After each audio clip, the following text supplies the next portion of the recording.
Good afternoon, everyone. My name is Yihao. Thank you for the introduction.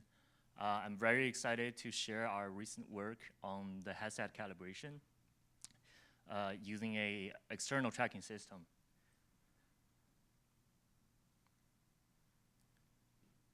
So at our institution, we do a lot of AR applications on medical field.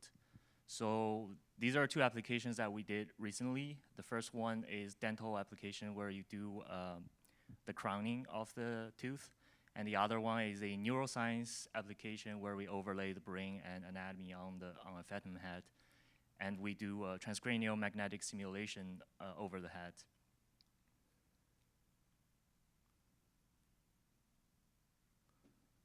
So in the medical field, everything is all about stability and accuracy. So in order to have a very good overlay of the anatomy and to have it to be very safe and effective, the accuracy will have to be very accurate.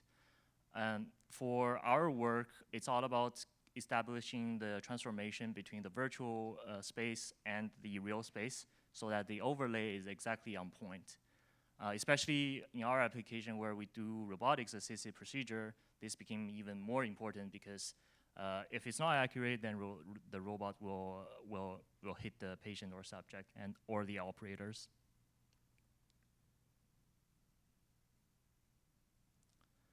So for the medical tracking, we do this a lot in the hospitals and in our research, which is emotion tracking. It gives you the 6 degrees of freedom, motion and poses if you attach this rigid body marker on the anatomy or on the instruments in the surgical scene.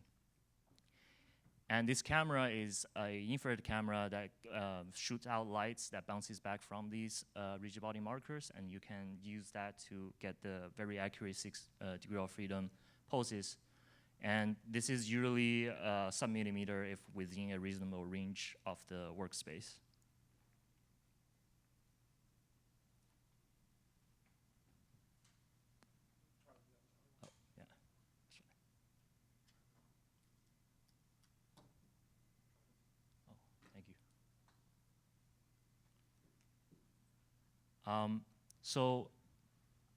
This is a diagram that is showing the transformation map of our calibration application. This is a little overwhelming. I'll give you a step-by-step introduction of how do we do this calibration in order to establish the relationship between the virtual space and the tracking space, which is the real space. So this is our problem formulation. First of all, we have a headset that is HoloLens SSA. Then in the HoloLens, we have a virtual space, which is how it renders all the graphics, virtual graphics, and the anatomy overlay in our medical applications. Now, we also want to know what's the pose of the headset temporarily for the calibration procedure. And we attach this rigid body marker on the headset, and we use this IR camera to track it. Now the problem really becomes, how do you get this transformation from the virtual space to the real space? And for the completeness of the problem, we also need the transformation from the sensor of the HoloLens to the rigid body marker on the HoloLens. So from a robotic background, every time I approach a problem, I would think about the kinematics chain. So this, we have our inspiration really from the hand-eye calibration of the robot, which is basically if we have a manipulator and we have an end effector attached to the end of the manipulator, we would attach a sensor on the end effector, and we want to find the transformation from the end of the end effector to the rigid body marker on it.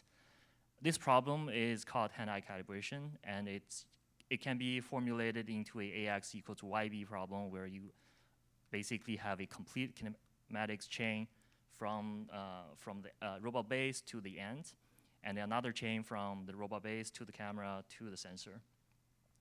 And later we can use this optimization by collecting many A frames and B frames by moving it around.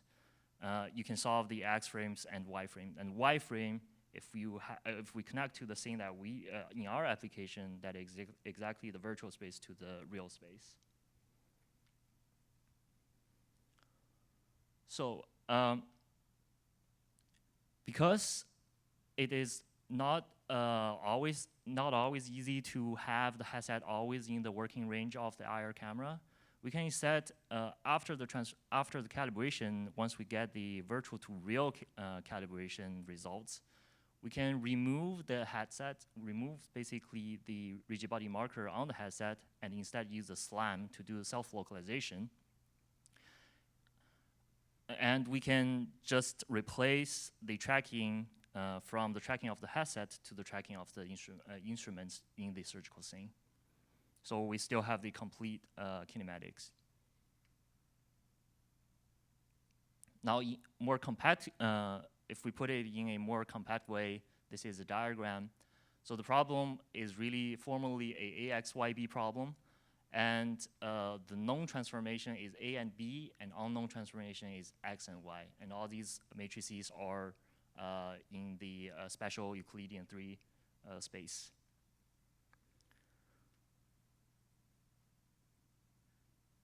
Now, we have some engineering design options to make it more accurate. So we already introduced the A is virtual space to HD HMD camera, B is the tracking space to HMD markers. So both of these transformations are getting from the sensors. And since they are from different sensors, then the synchronization can be a problem because if they're at the different frequency, which is usually the case, then the data collection is not at exactly the same timestamp.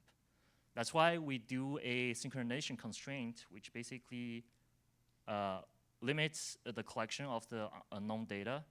And this data value can be either translation or rotation. We want to make sure the motion is reasonably slow, and then the synchronization of the data sources are fairly synced. So we also have a post-accusation noise filter. So because our optimization, we use an optimization problem that take care of all the samples from our A and B collections. These data frames in our optimization procedure might produce some residuals, basically the errors. So we can select some of these samples and discard the bad samples. So this is a noise filter after we do the acquisition of the A and B data. So we calculate all the residual of our A and B samples and get a standard deviation.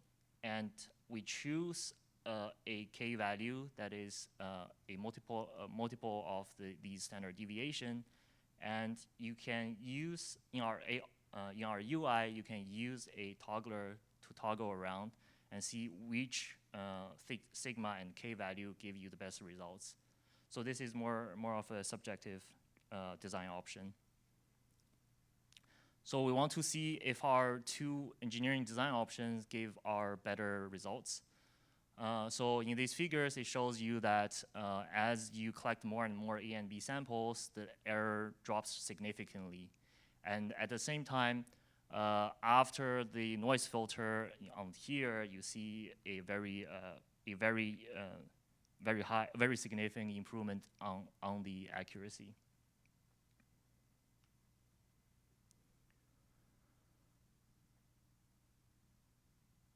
And this was the same results from the last slides. So we also do end-to-end evaluations because as I said, everything is about stability and accuracy. We want to demonstrate our accuracy both subjectively and objectively. And ground truth has been a problem in this type of research. So we look into it and we establish basically two different ground truths. The first one is subjective and the second one is objective. The first one, we basically ask the user to overlay a calibration cube and ask the user to have it aligned with the virtual object. and using that to establish the ground truth and compare it with our end-to-end experiment results. The second one is more interesting. From our group, we have a on-device IR tracking work that can very accurately track a rigid body device without an external tracking system, but directly on the HoloLens and with the IR camera on HoloLens. And it was demonstrated if within the half a meter, we have sub-millimeter accuracy. So this can also be an objective ground truth for our evaluation. So here's our experimental setup. So the figures on the left is how do we align the virtual cube. You can see the virtual cube. This is the image taken from the HoloLens, back of the HoloLens using camera. So we want to ask the user to align the virtual cube to have the ground truth. And on the bottom, you see the selection UI to select the K values and sigma values in our filters. So our end-to-end results are demonstrated around less than 2 degrees in rotation and less than 5 millimeters in translation. And it also shows you that how the filters and synchronization constraint helps with the results. For our conclusion, so we basically develop a very accurate overlay of the virtual objects calibration method. And we use reliable sensor data without using any subjective data collected manually. And it's very easy to use. It's a standalone algorithm. Once it's done, you can just turn it off and then do all your applications post-calibration. And we use the HMD self-localization, so you don't need to worry about the work range of the camera. And there are potential improvements in the noise filtering and synchronizations, which can improve our accuracy further. So thank you very much for your attention, and I'll take any questions. Thank you. Questions from the audience? Okay, so I'll start. Is my understanding correct that you're performing an initial calibration and then you assume that that persists throughout the operation? And if so, have you considered how to somehow make this iterative such that you can account for misalignments for the patient moving or breathing or things like that? Yeah, I think it's a very good question. So for our tracking system, usually we assume that there will be an anchor anchored directly in the scene. So that means that if we have an initial calibration, and if we have the virtual space anchored to certain coordinates, it's not moving anymore. And for the tracking space, it was anchored on a IR camera that is at somewhere in the operating room. This is usually the assumption for all the research, but obviously you might bump into the tracking cameras sometime. So that's a systematic issue that's hard to solve. But yeah, you can hand it on the seatings. That's how people are doing these days. Thank you. Any questions from anyone else? If not, let's thank the speaker and move on to the second talk. Thank you very much. So the second presentation is Appear, Adaptive Pose Estimation for Mobile Augmented Reality. The talk will be presented by Shneka, Muthu, Kumara, Swamy. So, Shneka.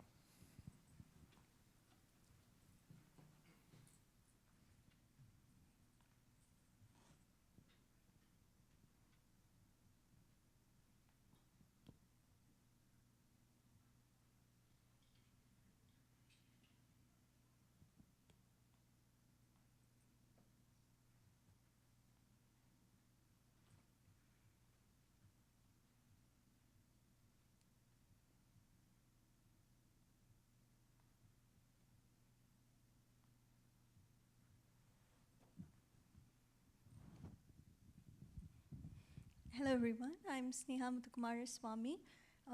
It's an honor to be here, and I'm going to present my paper, Appear, Adaptive Pose Estimation for Mobile Augmented Reality. So this is a work by me and my professor, Dr. Chian. When we talk about mobile augmented reality, we generally mean the augmented reality that's done in mobile devices. For instance, Pokemon Go or IKEA Place. And it is convention that simultaneous localization and mapping, or SLAM, is used to perform mobile augmented reality. However, simultaneous localization and mapping requires a lot of memory, and it requires a lot of time. The smartphones are equipped with limited memory, and MAR applications needs to run in real time. This is the eye-level motivation of our paper. That is, we want to reduce the memory and we want to reduce the latency to make simultaneous localization and mapping useful for mobile devices. To go into depth, we want to address these two specific issues. The first one is glitch of the appearance of the virtual objects. Consider a user moving around an environment, and he places a virtual object, and then he moves around somewhere else and comes back to the location, and he wants to render the virtual object. What happens in sometimes is that the virtual object first gets rendered in one position, and after some times, the virtual object moves slightly to another position. This is referred to as glitch. The main reason why this happens is because of how simultaneous localization and mapping is implemented in mobile phones. Simultaneous localization and mapping has two main components, namely the tracking and the mapping component. The tracking component is approximate, however it runs faster, and the mapping component is more accurate, but it takes more time to run. And hence, the pose estimated from the tracking component is first sent to the user, and later the pose is updated once the mapping component finishes running. What we want to do is we want to figure out if there is an accurate right weight pose estimation that can replace the approximate tracking pose estimation. Secondly, as we mentioned before, mapping takes a lot of time. For instance, if you consider the outdoor scenario in a thumb data set, it takes about 20 GB when you're running ORB SLAM 3 to store the full map.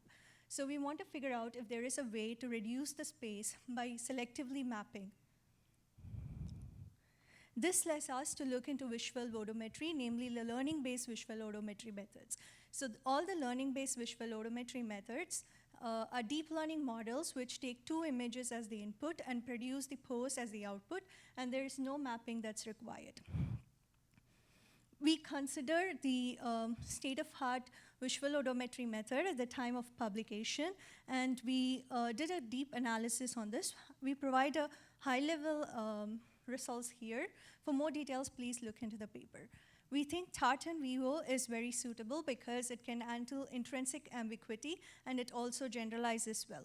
The reason for including intrinsic ambiguity is because different phones have different focal lengths, and different phones have different centers of focus. So you need to be able to give that as an input to the visual odometry model. Generalizability is important because mobile augmented reality can be used both in indoor and outdoor environment. And hence, for the rest of the paper, we will use tartan Vivo as a representative visual odometry model. We tried to port this visual odometry models directly to the smartphones, but due to some implementation issues with PyTorch, we were not able to port tartan Vivo and deep Vivo model to the phones. And hence, for the rest of the paper, all the experiments are done in a lightweight laptop. Okay, so coming back to the first motivation that we talked about, we want to figure out if there is some visual odometry method or some method that is lightweight and it can replace the tracking. To first figure out if that is possible, we want to start with ATE. ATE stands for absolute trajectory error. It is how far is the predicted trajectory from the actual trajectory. So it is a lower is better metric. Moreover, we looked into depth of feature points. What do we mean by depth of feature points? Any feature point-based method will see as to what features can be mapped, and we detected how far this is from the camera's center. So if it is about 5 meters away from the camera center, we consider it as small depth feature points. About 10 meters is medium, and over 10 meters is considered large depth data points. As you can see, ORB SLAM method performs better in case of small depth data points. This is because of inertial stabilization happening faster. In medium depth data set, both of them perform almost equally. And in outdoor data set, VIVO methods are better than feature detection methods because visual odometry does not need a lot of features to work with. This led us to define our architecture. I will explain each component of this in detail in the following slides. I'll tell you a high-level overview or the intuition as to why we developed these models. So from the previous slide, we know for data sets that, feature points that are far away, Tartan Vivo works really good. So we can go with visual odometry when the feature points are far away. But when the feature points are closer, we want to go with a hybrid model. So this hybrid model is inspired from how mobile augmented reality applications vary from direct robotics applications. In mobile augmented reality, a person moving around the environment knows where he is, and he doesn't need to do his obstacle avoidance. The only place where the accuracy of the pose estimation matters is where he places the virtual object. And hence, we propose to do a less accurate visual odometry everywhere else, and only around the virtual object, we can perform more accurate and expensive simultaneous localization and mapping. So since we are running monocular inertial methods, all the pose estimations are up to a scale. So we run both visual odometry and SLAM for a certain period of time to determine the scale. Through experimentation, we figured out that 40 frames are enough to find the scale reasonably well. The details of all our experiments are included in the paper. So this, to give a perspective, takes only 2 seconds. So for 2 seconds, both VO and SLAM methods are run, and the scale is determined. After this, as I mentioned before, we determine the visibility using scale factor and focal length. And if the user is within the visibility area of the virtual object, then we run SLAM, and on all the other places, we'll run visual odometry. So you can see our method performs equivalent to RB SLAM method in terms of ATE. In medium level data set, we have also included small depth data set like EuroC, in which case our method does not perform well, but it's almost close to that of ORB. Apart from this, we also propose other methods, namely precision accuracy, recall, and selective ATE. Precision accuracy and recall all has the same meaning as it does in machine learning. So precision is basically how many percentage of virtual object presence has been identified correctly, and accuracy is the percentage of correct predictions, and recall is the percentage of virtual object that is correctly predicted to the total number of virtual objects. Selective ATE is how it basically takes into account the thing that I just mentioned as our intuition, because it only matters as to how good our ATE is around the virtual object. So we are only going to figure out how good my method works around the virtual object. So the main question is why at all propose these methods? Why propose precision accuracy for MAR applications? Why not just go with ATE?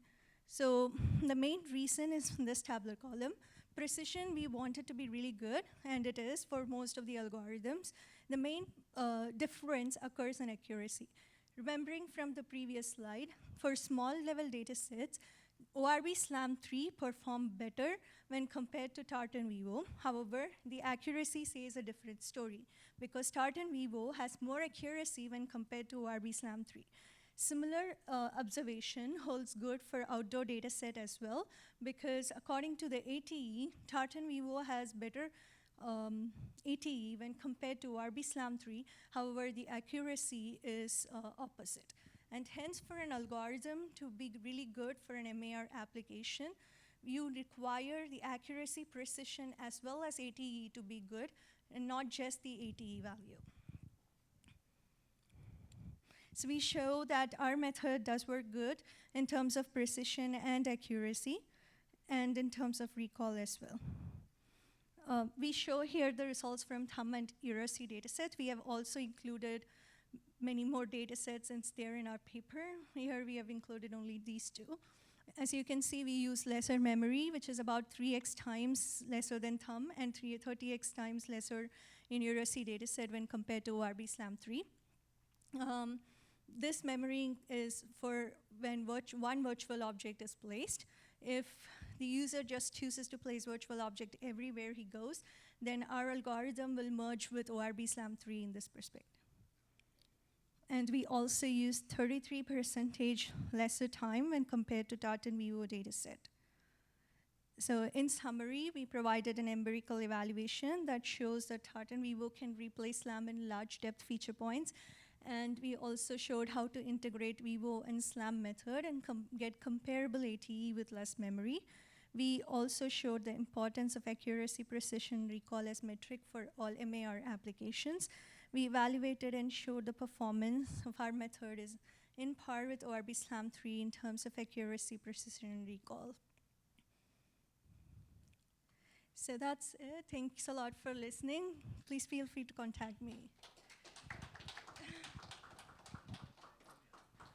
Thank you very much. Questions from the audience? Yes? Thank you. I love this work. This is great. Thanks so much. You. I like this observation that you made that ATE really does not describe the performance of tracking in AR environments. And you have some excellent metrics here. This is great work. Do you by any chance have thoughts on other metrics? So the metrics that you have considered, what do they capture and what do they not capture? And what other metrics should we be considering as we evaluate the performance of SLAM and tracking for specifically AR? What ATE basically captures is only the translation part of it. There is not even the rotational part that is being considered. The main reason why we propose precision accuracy is because that is very important, right? Like, so if a person is using a augmented reality environment, he wants to see the object he keeps. So if he's not even able to see the object that he keeps, then it doesn't really matter whether the object is in the right position or not. So precision and recall essentially captures those points. Am I actually seeing the object where I must see the object? And am I not seeing the object where I shouldn't see the object? So we thought that is one important factor. We would like to include the rotational factor as well, but then there is something called as APE you can use instead of ATE if you want to include the rotational factors. The reason why we included just translation is because that's how it's done in literature so far, yeah. So does that answer your question? Thank you. Thank you. Any other questions? We have time for another question. So I'll ask you a quick question. So one of the motivating factors that you list is memory consumption, which is obviously important for thin devices and thin clients. But I was wondering if you think that some of your advantages also translate in terms of power consumption. Will the battery last longer if you use your approach compared to a full-on SLAM? Yes, that's what we would hope. We haven't really tested it directly, but that's what we hope because generally, the map is stored in the RAM, it's not stored in the storage, so it's like you really have very less, and then you're using it for rendering and other purpose. If you're overloading it, you're essentially using a lot of memory, which was one thing that we're trying to avoid. And overloading it, we are assuming, will also take a lot of power. So yeah, as a consequence, we are assuming that the power is going to be less as well. Thank you. Any other question from anyone else? Maybe I'll sneak in another very quick question. One thing that caught my eye was the partitioning of fiducials or markers, features, based on the distance from the camera. And I was wondering if the ones 10 meters and beyond were primarily used for rotation, as it's very hard to disambiguate small translations from rotations with things that are that far away from where you partitioning somehow the usage of these far away markers differently or not? So the main thing was each one has a different feature. For example, less than 5 meters would be like a small room. And 10 meters will be probably like a hallway where you're walking around, and more than that, we are assuming is somewhere outdoor. Outdoor, the reason why we wanted to take outdoor out specifically is because the feature points are less, so deep learning models might do better when compared to feature-based model, which is the reason why we kind of took it out separately in our analysis. I'll need to dive a lot deeper into your paper. So thank you so Thank much. you, Thanks thank for a you. great presentation. Thank you. Thanks. Just a last note, I'm really sorry. I know my email ID is really big. In case you're wondering, it's just my initial and everything else is my last name, so you can just type my last name there.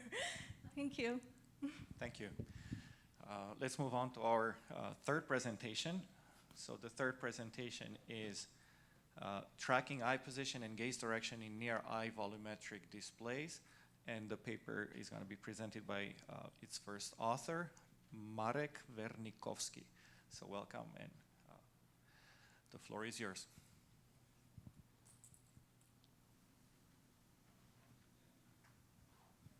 Okay. Hello, everyone. My name is Marek Wernikowski. I'm from West Pomeranian University of Technology in Poland, and I would like to present our paper, Tracking Eye Position and Gaze Direction in Near-Eye Volumetric Displays. So before we dive into volumetric displays, let's start with their predecessor. Stereoscopic displays, such as a virtual reality headset or AR goggles, allow us to perceive depth in ways that is impossible on a single plane screen. These systems rely on vergence, which is rotation of the eyes towards a visual target. By presenting appropriately shifted images to the left and right eyes, we are able to enable depth perception. Stereoscopic displays often include gaze tracking, adding new interaction possibilities. However, this technology is often limited by slippage. So if we put the goggles too loosely, or we take them off and then put them back on again, they might be, the gaze target might become slightly shifted. Fixing this problem usually involves either recalibrating the system or using more complex system, like with multiple cameras. Another problem with stereoscopic displays is the lack of accommodation, which is the eye mechanism of changing focus to the fixed, to the point of fixation. A problem known as vergence accommodation conflict occurs when we have conflicting visual cues regarding the depth. So for example, if we show an object close to the observer, it might appear blurry because the user might be fixated on the screen plane while the eyes might be rotated towards the object being closer. So to address this issue, volumetric displays have been proposed. So instead of relying on a single plane, these displays utilize at least two surfaces, which are spaced at specific distance from each other. By rendering parts of the virtual scene on both surfaces simultaneously, based on their 3D positions, we are able to create accurate depth cues. So we can account for vergence and accommodation at the same time. And here's a picture of our setup for the volumetric display. We are showing here mostly its left side, so we have a pair of screens labeled here left far display and left near display. In front of them we have mirrors and beam splitters, which guide the light towards the central area where the headpiece is located. The headpiece is equipped with 2 rings of infrared LEDs, 14 in total per eye. And those LEDs are needed to illuminate the eye because we are capturing the eye image by the eye tracking cameras, which are positioned here in front of the display, slightly above. And below the eye tracking cameras, we have a hot mirror, which reflects the eye image towards the cameras. Using such a display allows us to create new levels of visual quality, producing a 3D image that might be even indistinguishable from reality. However, it comes with certain additional constraints that have to be addressed. Like, one of the main issues is alignment. To properly display both the front and back of the virtual scene, they must be perfectly aligned with the user's eye. In our display, even slight movements of 1 to 2 millimeters can lead to a misalignment, which drastically reduces the quality of the image. And here's an example of such an issue. So we are moving a camera, which kind of simulates the eye, and you can see how this misalignment looks like. A state-of-the-art solution is to use a bite bar, which forces the user in place. And although it fixes the problem of misalignment, it also limits the experience drastically, as it prevents any kind of movement. So to address this issue, we propose an eye position tracking method suited for this type of display, which actively tracks the user's eyeball position. This allows us to continuously adjust for head movements and reproject content to correct positions, allowing us to work over a much larger area. It's also important to note that we are doing eye position tracking, which is different than gaze tracking, often called eye tracking. We're not just searching for the point that the user is looking at, but also estimating the position of the eye itself. Our system consists of three major parts. The first module is feature detection, which operates on camera images, detecting key eye features like pupil and bright reflections, also known as glints, coming from the LEDs. The second module is the eye model, which is a central part of our system. If we know the positions of the cameras and the positions of the LEDs, we can estimate the eyeball's position from the detected features. The model that we use is based on the Gestrind and ISMAR approach, which we modified and extended specifically to our display. And finally, the third module, which is fine-tuning. It is a separate step needed to account for biological differences between the users, which is a simple one-time calibration that we can apply to every user specifically. Okay, so let's start from the first part, which is the feature detection. This is a module responsible for locating the pupil and corneal reflections. Pupil detection is relatively simple. It just involves thresholding the image and identifying contours and finding the contour which resembles the typical shape and size of the pupil. For glint detection, we first have to use template matching to extract the glints from the image, and then we need to reject secondary reflections, which were created by the optical system of our display. And then finally, we need to identify those glints. So we need to match them with correct light sources. We search for the glints from the bottom because they are always visible at the bottom, and we go up to the top, marking also absent bright spots as missing. Okay, so the next step in our pipeline is the estimation of the eyeball position using an eye model. So let's take a look at this figure. We are interested in the eye nodal point position, which is the eyeball position that we're looking for. The visual axis, or the view direction, is defined by a line which passes through this nodal point to reach the fovea, where the image is created. An optical axis is a vector which is slightly rotated from the visual axis and passes through the pupil and eye center of rotation. At this point, we know just the positions of certain display elements. So we know the positions of the light sources, which we were able to measure directly, and the position of the camera nodal point. Using camera intrinsic parameters, we can also estimate the positions of the detected features on the camera sensor plane. Now, to estimate any other positions, we need to take a few additional steps. So for example, we can use law of reflection. Looking at those points that are reflected from the cornea surface, we can notice that the light source, the reflection point, eye nodal point, camera nodal point, and the reflection on the sensor plane are all coplanar, which means that if we have multiple light sources, we can form several of those planes. So we calculate all possible planes from up to 14 light sources and find the intersection of those planes, which gives us a line on which both the camera nodal point and the eye nodal point lie. Now, to find the eye nodal point, we need to run an optimization procedure. So we're looking for a point that would be a center of the cornea, reflecting the eye to its exact location on the camera sensor plane.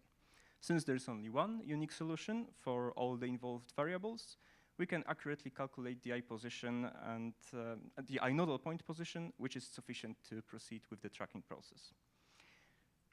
But as an additional step, we also can estimate gaze location, so we do this as well. So knowing the eye nodal point, we can first calculate the pupil's position, and then the line between the nodal point and the pupil gives us the optical axis, which we can then rotate to get the visual axis.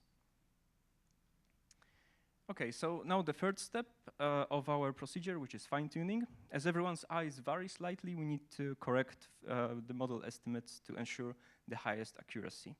Our multifocal display allows us to create a unique process, which is called grid calibration.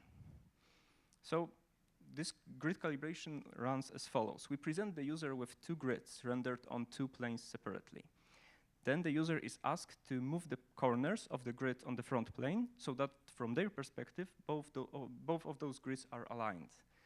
We then trace the lines from the back to the front grids And the intersection of those lines lies at the eye nodal point, which is the point that we're looking for.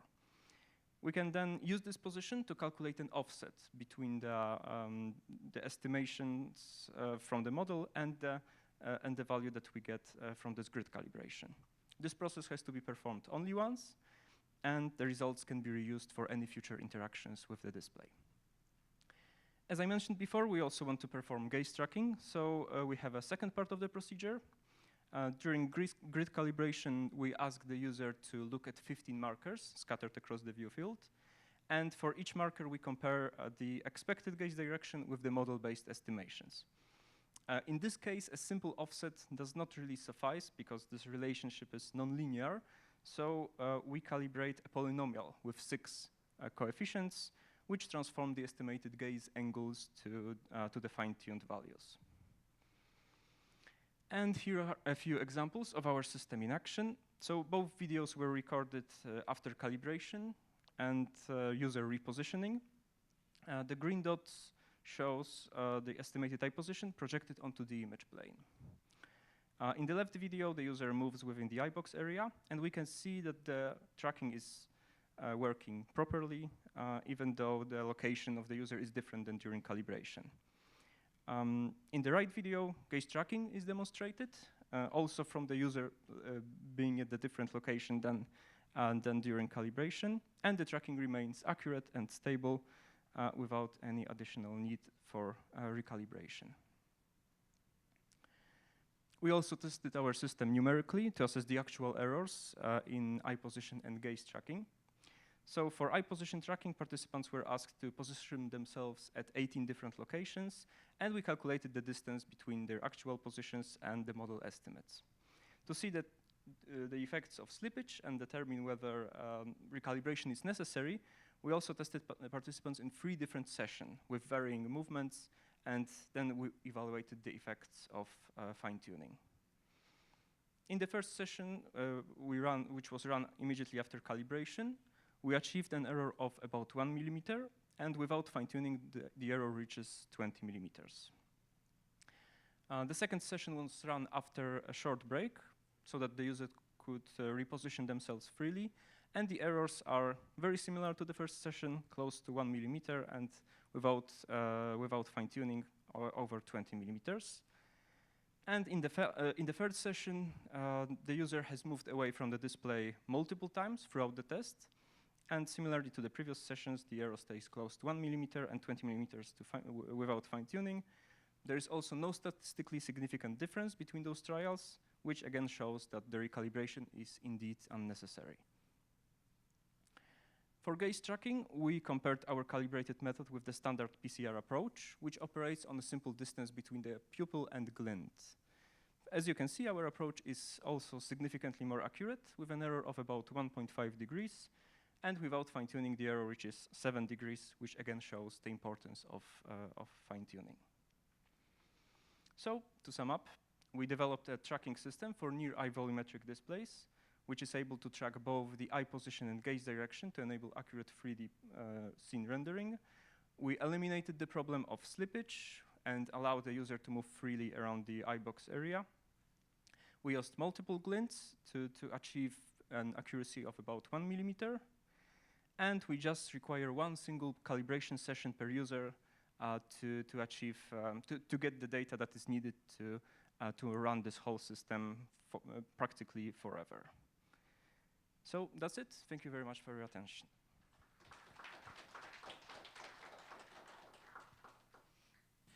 Thank you very much. Questions from the audience? Yes? 1 and then 2. This is Arifin from Colorado State University. Thanks for the great presentation. So I actually want to just clarify my understanding. When you were talking about the gaze positions, are you referring to the nodal point of the eye, right? Now, if I move my eyes so left and right, is my gaze position is also changing?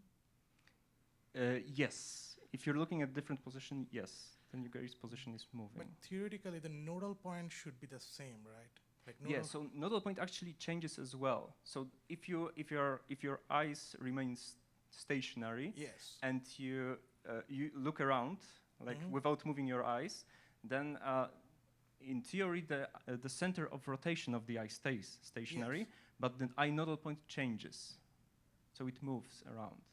So we also take this into account to actually calculate during this grid calibration the eye position.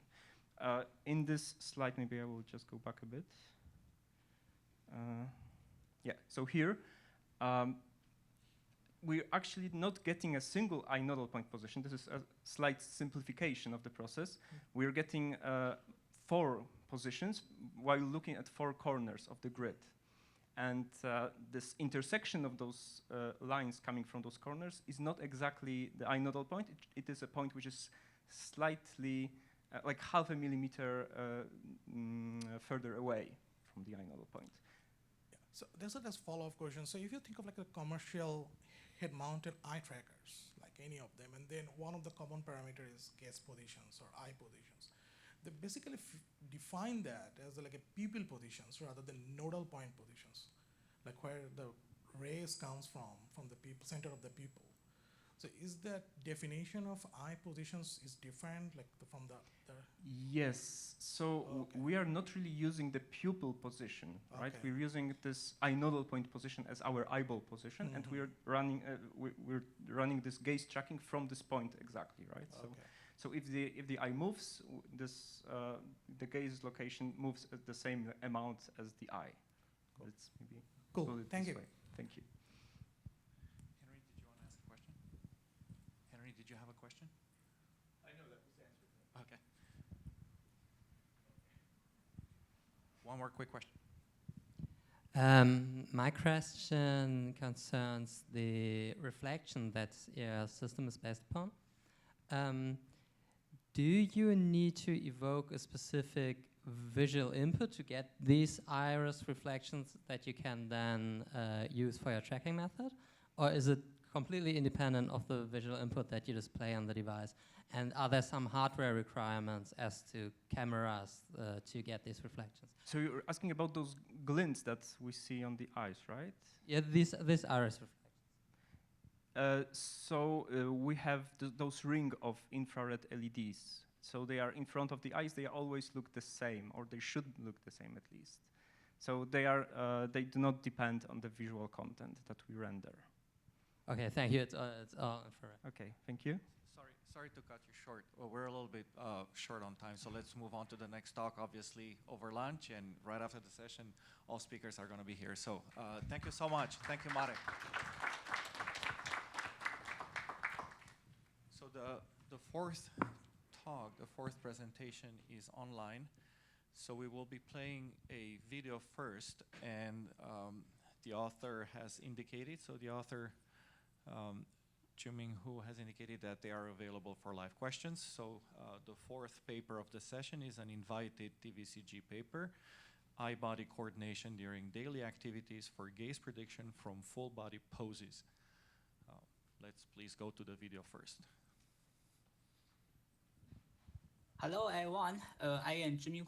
I'm here to present our paper called Pose-to-Gaze, Eye-Body Coordination During Daily Activities for Gaze Prediction from Full Body Poses. The co-authors are Jiahui Schmitt and Andreas Buling, we're from University of Stuttgart, and Bionic Intelligence, Tübingen, Stuttgart. Here is the outline of my presentation. I'm going to introduce the research background, related work, analysis of eye-body coordination, method, results, discussion, and conclusion. Human eye gaze is important for many applications in VR, AR, and extended reality. For example, the gaze contingent rendering is an important application, and also gaze-based interaction, gaze-based visual element optimization, and also gaze-based activity recognition. Well, the motivation of our work is that we observe that the human eye and their full body movements are coordinated in daily activities. For example, in this figure, we can say that in daily pick and place activities, the human eye gaze and their body movements, they are coordinated with each other to finish the corresponding task. In this paper, we want to explore the coordination between eye and full body movements, and we try to predict eye gaze from full body poses. The main contributions of our work are listed as follows. First, we provide comprehensive analysis of eye-body coordination in diverse human object and human-human interactions. We propose a novel method that combines a convolutional neural network and a spatial-temporal graph convolutional neural network to predict eye gaze from full body poses. We conduct extensive experiments on 4 public data sets to demonstrate the effectiveness of our method, and we conduct experiments on the downstream task of gaze-based activity recognition to show the benefits of our method. Here we are going to introduce the related work. Well, previous have explored the eye-hand coordination between eye and hand movements, and also previous have explored the eye-gait coordination between eye and gait, and also the coordination between eye and head and torso. However, previous works they usually focus on correlations between eye gaze and specific body parts, for example, the hand, head, or torso. Well, our work simultaneously investigates the coordination between eye gaze and the full body movements. To do the analysis, we use 4 public data sets, namely the MoGaze, ADT, GIMO, and Ego-body datasets. Those datasets are collected in real-world VR and AR environments, and they cover the human-object interactions and also human-human interactions. We first analyze the correlations between eye gaze and body orientations. This table shows the correlation between eye gaze and different body joints, and we can say that the gaze direction is strongly correlated with the body orientations. And also we find that with the head orientations, the eye gaze has a very strong correlation with head orientations. We first analyze the correlations between eye gaze and body motions. We find that in the human object interaction activities, the human eye gaze had strong correlations with body motions in such kind of activities. However, we observe that in the human-human interactions, the eye gaze direction has little correlation with the body motions. Well, to understand the human-human interactions, we further analyze the correlation between eye gaze and the directions pointing from a person's body to the body of the interaction partner. We try to analyze the correlation between the eye gaze direction and the directions between 2 bodies. Well, we find that in this situation, the eye gaze has a very strong correlations with the directions between 2 bodies, which means that in human-human interactions, the human eye gaze is strongly influenced by the body pose of the interaction partner. Well, based on our method, we propose a method called pose-to-gaze. The pose-to-gaze method contains 3 components, namely the body orientation feature extraction, the body motion feature extraction, and the eye gaze generation. Well, for the body orientation feature extraction, we use the head directions as input because head orientations have strong correlations with the eye gaze. We use a 1D convolutional neural network to extract the features. For body motion feature extraction, well, in human object interaction activities, we use the full body pose as input because the body pose are strongly correlated with eye gaze. And in human-human interactions, we add the body pose of the interaction partner as input because the body pose of the interaction partner has influence on the eye gaze. And we use a spatial temporal graph convolutional network, which consists of a temporal graph convolutional network and a spatial graph convolutional network to extract the features from body motions. Finally, we concatenate the features from the body orientation, from the body orientation and the body motion, and then we use a 1D convolutional neural network to generate the eye gaze. Well, to evaluate our method, we use 3 different eye gaze generation settings. Namely, we generate eye gaze from body pose in the past. This corresponds to the setting of eye gaze forecasting, namely using body pose in the past to generate eye gaze at present. We also generate eye gaze from at present from pose at present. This corresponds to the eye gaze real-time estimation, and we also generate eye gaze from at present from the body pose in the future. This corresponds to the offline generation of eye gaze. This table shows the gaze generation performance at different data sets. Well, we can say that for the 3 different eye gaze generation tasks and for different data sets and for different activities, our method can achieve better performance than prior methods in terms of the mean angular errors. Well, this figure shows some of the visualization results. We can say our eye gaze predictions is more close to the ground truth eye gaze than other methods. Well, this video shows some of the visualization results. We can say that at different data sets, at different activities, our predictions is more close to the ground truth than other methods.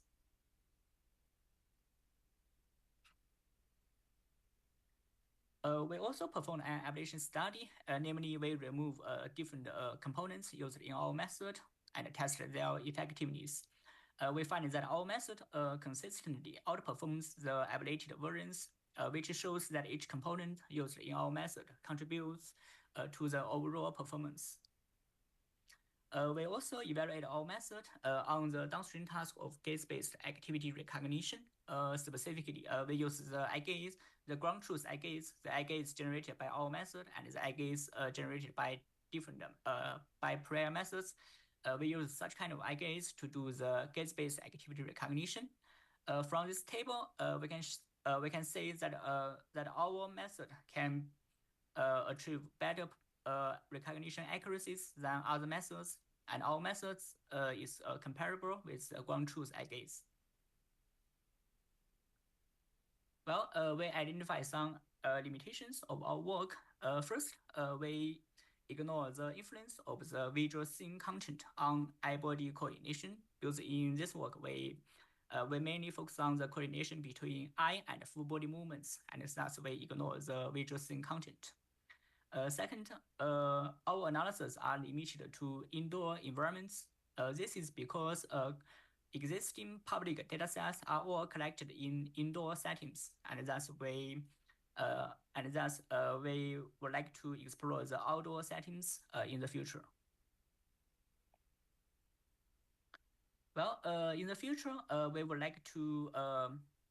There are many avenues for future work. First, we would like to incorporate other modalities such as facial expressions and audio signals to improve the performance of gaze generation. In addition, we would like to explore the eye-body coordination for interactions between more humans or between a human and a human avatar, because currently our human-human interaction analysis are limited to interactions between 2 humans. So explore more humans or humans between humans and human and a virtual avatar is an interesting avenue for future work. Finally, we would also like to generate stylistic eye gaze, for example, to generate eye gaze that can convey different emotions. Well, to conclude, the main contributions of our work are listed as follows. First, we conduct eye-body coordination analysis in diverse human object and human-human interaction activities. Second, we propose a novel method called pose-to-gaze that employs a convolutional neural network and a spatial temporal graph convolutional network to extract full body pose features for gaze generation. In addition, we conduct extensive experiments on 4 public datasets and demonstrated that our method can generate eye gaze with higher precision than prior methods. Finally, we conduct experiments on the applications of gaze-based activity recognition to show the effectiveness of our method. The code of our work is available at this link. Thank you for your listening. Here are the references used in the slides. I'm looking forward to your questions. Thank you. Why did dogs? So we're going to try to switch to the speaker, to the first author who is available online, but we have time only for one question. We're already running a little bit late, so please prepare your question. Hello, can you hear us? Yeah, sure. Yes, thank you. Thank you for your talk. Any question from the audience? Okay, so I have a very quick question. So what do you, tell us a little bit about the database. I'm not familiar with the database that you're using. What kind of activities were the subjects whose poses were captured and gazes were captured performing when in those databases? Does it work for dancing, for example, where you're taught to, I don't know, look straight ahead or look at your partner regardless of what you're doing with your body? Can you comment a little bit on that? This is a very good question because different activities would produce quite different results. And in our experiments, we focus on the human-object interaction activities. The humans are interacting, for example, a pig and place objects. In such activities, the gaze and are obviously coordinated with the body. And also we have the human-human interaction activities that are two humans talking with each other. And then in this case, the human eye gaze will be influenced by the interaction partner. So we're focusing on the some specific activities that are meaningful, and the gaze is influenced by the pose. Okay, thank you for your answer. It was not always very clear at all times, the audio quality, but I think we understood, and we obviously have the paper, so we will be able to reach you via email for further questions. So thank you so much. Thank you, all the speakers, all the presenters, all the